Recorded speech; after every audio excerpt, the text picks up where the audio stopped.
Oi, para você que não me conhece, eu sou a Sofia, e para você que me conhece, eu continuo sendo a Sofia.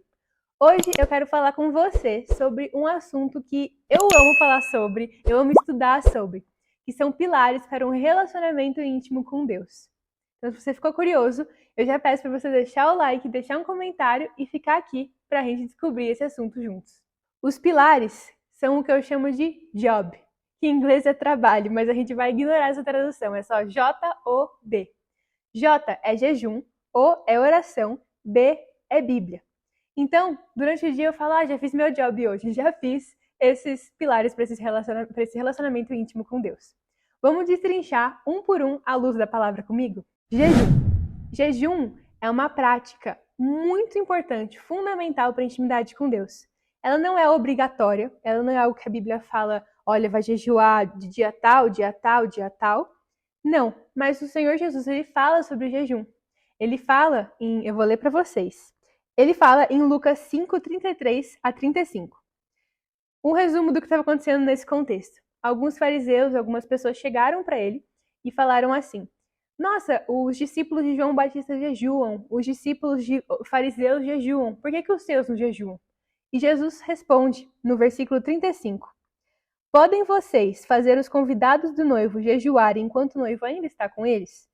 Mas virão dias quando o noivo lhes será tirado, e naqueles dias jejuarão. Jesus não teria falado isso, ele não teria dado essa orientação se ele não esperasse que a gente fizesse. O jejum, ele serve para matar a sua carne. O que isso quer dizer?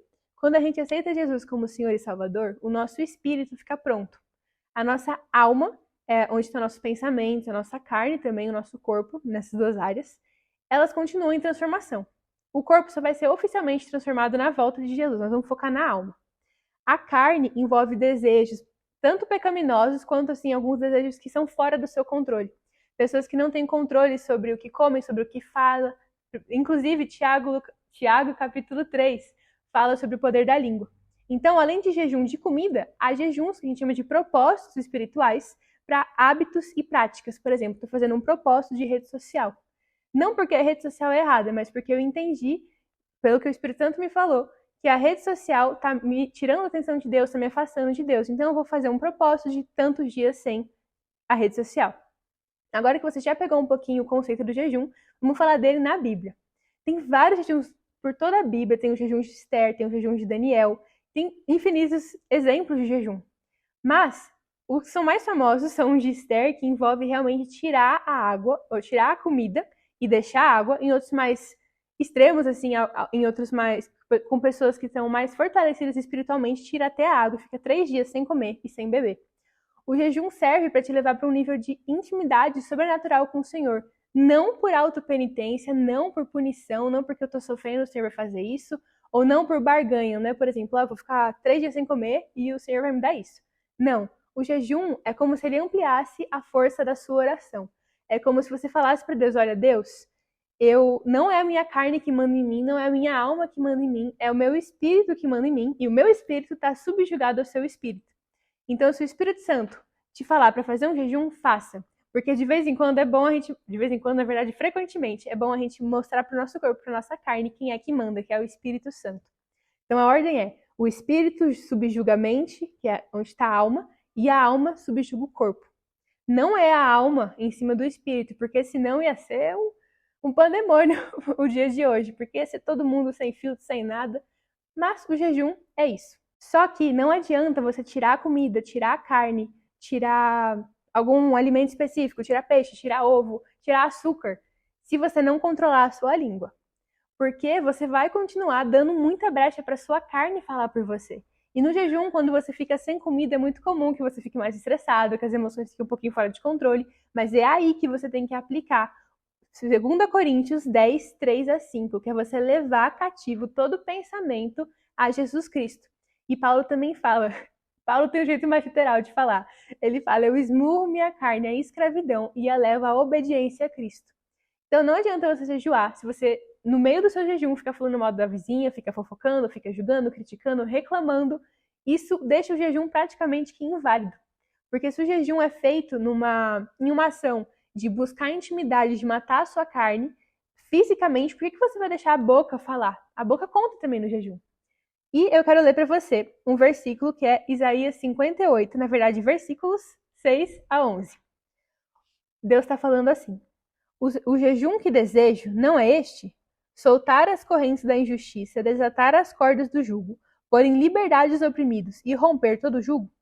Não é partilhar a sua comida com o faminto, abrigar o pobre desamparado, vestir o nu que você encontrou e não recusar ajuda ao próximo? Aí sim a sua luz irromperá como a alvorada e prontamente surgirá a sua cura. A sua retidão irá adiante de você e a glória do Senhor estará na sua retaguarda. Pode continuar lendo se quiser, mas eu vou focar nesses versículos que eu li para vocês. Aqui a gente vê que não importa se a gente jejuar de comida, jejuar de água, jejuar de algo, se a gente não fazer isso aqui que o Senhor está falando. Não ir ajudar as pessoas, não demonstrar o fruto do Espírito Santo, não realmente fazer o ID, que é ir pregar o Evangelho, é ajudar quem está precisando. A gente vê, inclusive, que quando você foca nessas atitudes, nesses pilares, assim, realmente de caridade, a cura vem. Olha aqui, aí sim a sua luz irromperá como a alvorada e prontamente surgirá a cura.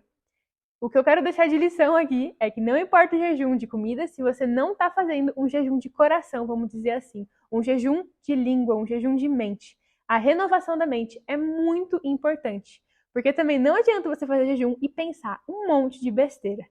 Muita gente fala que não tem controle sobre os pensamentos. A gente não tem controle, por exemplo, vou trazer para um ditado popular, sobre o passarinho que vai passar sobre a nossa cabeça, mas a gente tem controle se ele vai fazer o ninho na nossa cabeça ou não. Então, quando o pensamento vem e você percebe na hora que não é do Espírito Santo, que é de murmuração, que vai contra a palavra de Deus, você intencionalmente decide parar, fala assim, Deus, perdão, para e vai focar em outra coisa, vai pensar em outra coisa. Parece que não é simples assim, mas é uma decisão que muda, é um processo e com o tempo vai fortalecendo, porque é o Espírito que vai estar em controle dos seus pensamentos. Agora eu vou te dar um exemplo prático de jejum. Vamos dizer que eu quero jejuar, porque uma amiga minha ainda não veio para Cristo e eu quero jejuar pela vida dela para que ela venha para Cristo. Vou dar um exemplo do que muitas pessoas fazem, vejo muitos pastores falando sobre isso, que eu mesmo faço e dá muito certo para mim. Primeiro, digamos que eu queira pular o almoço. Uma observação dentro desse exemplo. O jejum não é necessariamente você ficar 24 horas sem comer. Existem jejuns de 1 hora. Se você falar, Deus, vou ficar sem comer 1 hora, mas essa 1 hora eu vou ler a Bíblia. É um jejum.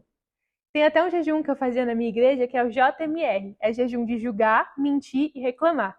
De 21 dias. Se você reclama, mesmo, por exemplo, tá ligando para uma amiga e fala, tô saindo de casa e tá no banho, já recomeça o jejum. Então, tem vários tipos de jejum. Não é necessariamente o número de horas, mas a quantidade da sua entrega. Não é as refeições que você vai pular, mas o sim que você vai dar para o Senhor, a abertura que você vai dar para ele agir na sua vida. Agora, voltando, por exemplo, da minha amiga. Estou jejuando pela vida dela, decido pular o almoço. Na hora do almoço me deu uma fome. O que eu faço? Eu vou ler a Bíblia. Você separa o horário que você gastaria para almoçar, para comer, em ler a palavra de Deus. Porque Jesus diz, em Mateus 4,4, está escrito, nem só de pão viverá o homem, mas de toda palavra que procede da boca de Deus.